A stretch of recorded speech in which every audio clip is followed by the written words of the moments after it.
The walls of Aya's castle groaned under the dark sound of the sea. On the horizon, scattered torches signaled that an army was waiting silently in the shadows. The Urugir clan siege lines were not yet fully formed. Yet everyone in Ice knew this silence was merely the calm before the storm. On such a night, near the harbour gate, a secret meeting had been arranged inside a small stone inn. The Genoese representative, Giacomo di Montalto, sat at one end of the table, flanked by two trusted men. At the other end sat an envoy sent by the Urugir clan, Ali bin Hamza. Ali bin Hamza, despite his youth, spoke Turkish, Arabic, and even broken Italian. He wore the robe of an ordinary merchant, yet, to a keen eye, the light armor hidden beneath was unmistakable. His mission was clear: to uncover the castle's weaknesses, to gather intelligence from within, and, if possible, to ensure Genoese neutrality through promises of gold or land. Giacomo spoke first. "What does your bey offer us? To ensure our goods and ships remain untouched when the castle falls," Ali replied calmly, with a subtle smile. "Wairir Bey, H.A.C. Ibrahim Bey, never lays a hand on the property of merchants. If gold flows into the sea, the Beylik grows poor. Your harbour is necessary for us as well. However, if the castle resists, no ship will leave alive." Giacomo narrowed his eyes. He tapped the table lightly. This was not an open threat, but a statement of truth. "And what if we," Giacomo asked, "open the gates at night? If we help you enter?" Ali's eyes gleamed for a moment. The offer he had been waiting for had arrived. "Then," he said slowly, "the Genoese flag will continue to wave in the harbour. Your merchants will remain untouched, but on the ramparts, a different banner will fly." The meeting continued with short, exchanged sentences. It was agreed that Giacomo and his men would open one of the critical gates at night. A specific signal would be given, a white torch. However, before leaving, Ali bin Hamza noticed one more small detail. One of Giacomo's men was conspiring with someone else, a low-ranking commander of the Armenian garrison. Betrayal was not limited to the Genoese. Even the Armenians were bargaining amongst themselves. Aya's castle had begun to unravel from within. The stone courtyard of Sis Castle was illuminated by the morning sun, yet the air in the throne room still carried a tension left over from the night. The heart of the Armenian kingdom of Cilicia beat here, but that heart was now irregular. It was filled with fear, rumors, and thoughts of betrayal. King Constantine V sat on his gilded throne. His eyes were fixed far away, towards Aias, through the glass window. The sealed letter in his hand remained unopened, but its content was almost certain. Aias was collapsing, kneeling directly before the throne. Grand Zakharos was speaking. "Majesty, Aias is no longer a castle, but a burden. There is no gold, no soldiers left to defend it. Perhaps we should surrender it through trade agreements. At least we could protect our harbour rights."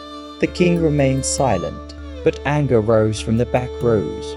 Mardiaros, the oldest commander of the court, stepped forward. His voice echoed of the stone walls.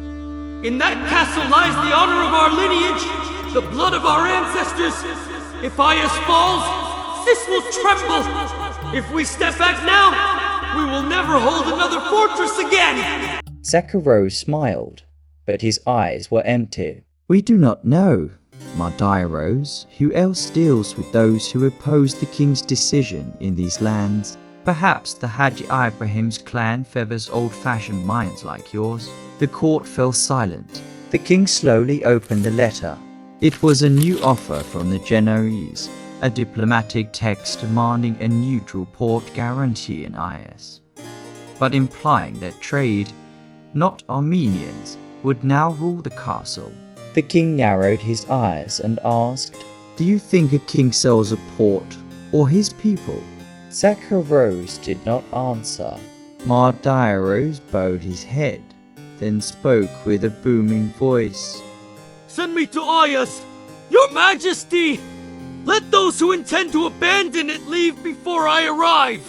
The king took a deep breath. You will go, my Dairos, but not alone. Beside you, there will be another pair of eyes capable of seeing the truth.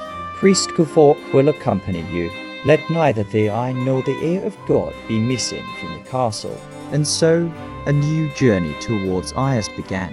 But on this path, betrayal and prayer walked side by side in the shadow of every step. And so, a new journey towards Ayas began. But on this path, betrayal and prayer walked side by side in the shadow of every step. The scorching summer sun of 1338 was baking the lands of Ukura like a hell. The shores of Umatok, those empty and silent coves to the southeast of Ayas, were buried in a desolate heat mixed with the salty moisture of the sea. But that morning, the creaking wood of thick-hulled galleys approaching the shore was the first sign to break the silence. Chosen warriors from the Haji Ibrahim clan had set out from Tripoli. Siege engines, procured by the order of the governor of Aleppo, Ultonga, were hidden in the lower decks of the boats. The first horse to step onto the shore belonged to Ramazan Bey. Following him came Tufan Bey, Karaiza, Same Bey, and Baitma. Ramazan leaned down and picked up a handful of hot soil. It was not sand, but earth. This soil will be watered with sweat, he said to those around him. Trenches were quickly dug along the shore. Army tents were pitched. Haji Ibrahim Bey had his own marquee set up on the highest point. Watchtowers began to rise to the north of the coast. Umaturk now looked like the temporary capital of a Turkmen Beylik at night. Fires were lit. The enemy was not yet in sight, but torches were always burning on the towers of Ayas Castle. No one knew when the white torch signal from the Genoese representative inside the castle would be lit. That night, inside his marquee, Ibrahim summoned young Ramazan to his side. Son, he said, to fight and conquer is easy, but to hold is difficult. If we take Ayas, if we hold the plain, caravans will come.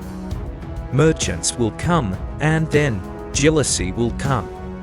To prevent strife from falling amongst us, we shall write down the order we establish. Ramazan nodded. Without order, there is no state, my bey. But even before laying eyes on the fortress, I have begun to sense what lies within.